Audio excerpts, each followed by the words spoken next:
Généralement, chez le Hanafiya, le qabd est mustahab, légèrement recommandé. Et le qabd, il est situé en dessous du nombril, chez Al-Hanafiya, car ils suivent Ali ibn Abi Talib dans ce sujet. Chez Shafi'iyya, c'est entre la poitrine et le nombril. Chez Shafi'iyya. Et ça, c'est la position hanbalite. La position hanbalite. Donc, on n'a pas une sunna de qabd sur la poitrine, comme généralement c'est le cas. C'est plus du karaté ou autre que la sunna de Nabi sallallahu alayhi wa sallam. Lorsqu'on vient prier, on prie de cette manière. Normalement, on crée une autorité de l'amr bil ma'ruf. Vous savez bien, en Arabie Saoudite, il y a cette autorité, l'amr bil ma'ruf. En vérité, ça s'applique que sur les pauvres. Tu es pauvre, tu n'as pas le choix. Tu connais, tu as un puits de pétrole ou tu connais quelqu'un, non. Tu es au-dessus. Sinon, les endroits de tout péché et des pervers, c'est situé à quelques kilomètres de Mecca et Medina. Et l'autorité est incapable d'ouvrir les yeux. Il faut fermer les yeux. Et on va chercher les pauvres, subhanallah ta'ala, qui sont pauvres à cause de nous, pour les juger. Je vous donne juste un exemple pour avoir une petite culture générale. L'ama, qu'est-ce que l'ama? C'est la servante, précisément l'esclave. Et al-hurra.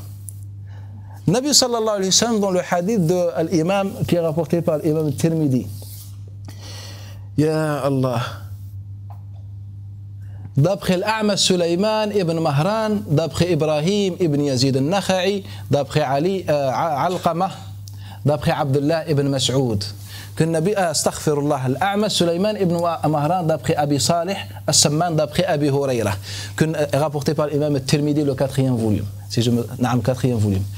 L'imam, le Nabi sallallahu alayhi wa sallam nous a dit, quand la ama, la jariya, la servante, fait zina, la fornication, combien on lui met de coups de fouet?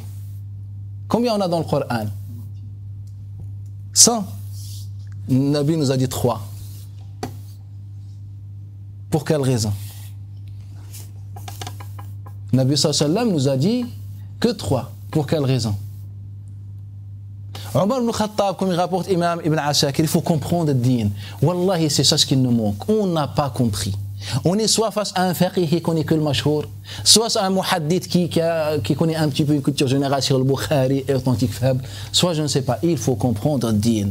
L'imam Ibn Asakir rapporte d'après Omar ibn Khattab, qui dit, ne vous mariez pas avec al-ima, avec les servantes. فَإِنَّهُنَّ لَا يَسْتَحْيُونَ فِي الْفُرُوجِ, car elles ne sont pas pudiques dans ce qui concerne al-furuj, c'est-à-dire dans les relations avec les hommes.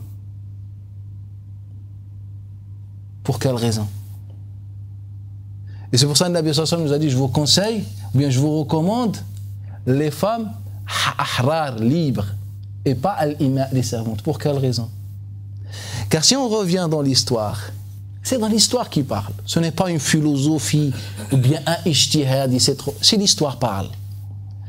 Qu'on a constaté dans les statistiques que la fornication était propagée que entre les esclaves. Pourquoi? Car les Arabes tellement étaient injustes. Les esclaves devaient faire cela pour gagner un peu pour manger. Sinon, elles meurent de faim. C'est pour ça qu'elles étaient obligées de faire cela.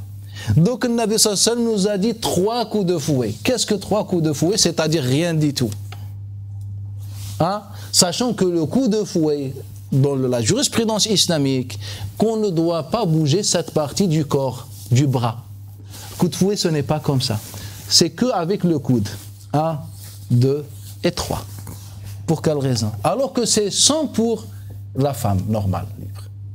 Tout simplement, le Nabi sallallahu avait compris, c'est ça la religion, il comprend. Elle a compris que c'est à cause des Arabes qu'on est dans cette situation. Comme on dit en arabe, Allah ghalib. On était dans la pauvreté. Ce sont des femmes qui n'avaient rien à manger. Elles devaient le faire, ce n'est pas halal. Mais elles devaient, il y avait une nécessité. C'est comme dans l'époque de Omar ibn Khattab, lorsqu'il a arrêté l'application de la peine de vol. Quand les gens ils étaient dans la sécheresse, dans la pauvreté, il n'y avait pas autre chose. C'est ça l'âme de notre religion. Nous, en Arabie Saoudite, c'est le contraire. La famille royale dépense l'argent, les biens musulmans pour que les Américains attaquent les terres musulmanes et les gens meurent de faim. 50 milliards de dollars donnés par Fahd qui est dans sa tombe. Et Allah Ta'ala, ala kulli hal, on rentre pas dans le sujet, donne 50 milliards de dollars en 91 aux Américains. 50 milliards. Naam. Qui est payé? Qui a acheté les femmes de Saïda en Égypte? La Saïda, c'est cette région est connue par la pauvreté. Qui a acheté les femmes avec de l'argent et livré dans les bois de Riyad, dans la ville de Riyad en Arabie Saoudite pour les Américains? Car un Américain qui vient de la belle vie de New York ou je ne sais pas, il ne va pas trouver son bonheur dans le désert de l'Arabie Saoudite. Mais afin de répondre à ce besoin, on a acheté des femmes, on a volé, violé, acheté des femmes, car elles mouraient de faim, et on les a livrées aux Américains, à l'armée des Américains, dans la ville de Riyad, à quelques kilomètres de Mecca ou Medina, de l'endroit sacré, avec de l'argent musulman. Et l'autre, il nous dit, c'est un cheikh que vous connaissez beaucoup, et il a parlé beaucoup des gens de Dawa, c'est pour ça que les gens de Dawa l'aiment bien. Et les Algériens. Il dit, on a passé la nuit, moi et l'autre, l'ancien mufti de l'Arabie Saoudite qui était aveugle. On a veillé la nuit pour qu'il puisse prendre une décision en Espagne, car c'était la conférence, cette conférence était en Espagne, pour donner le feu vert pour que l'armée intervienne en Arabie Saoudite. Ils ont dit pour protéger l'Arabie Saoudite, non, pour protéger. Et aussi, pour la récompenser, il faut qu'on lui ramène les femmes. On achète et on viole des femmes pour leurs besoins. C'est ça comment c'est devenu notre religion, malheureusement. Ya Allah, ala kulli hal, qu'Allah Ta'ala nous guide, qu'Allah Ta'ala préserve notre religion et qu'Allah Ta'ala préserve les générations qui vont arriver, Inch'Allah Ta'ala. Mais Allah Ta'ala, pour les préserver, il utilise des mains, des hommes et des femmes. C'est pour ça que le Nabi sallallahu alayhi wa sallam, il dit, à chaque génération, le hadith d'Ibn Majah, à chaque génération, Allah Ta'ala plante une ummah, plante, il utilise ghars, plante, pour qu'elle mette ses racines, une ummah pour préserver le din. Et celui qui a la grande chance, celui qui est planté par Allah Ta'ala pour préserver la Ummah. C'est pour ça que je vous conseille de faire encore plus d'efforts afin d'être désigné et choisi par Allah Ta'ala. Ya Allah.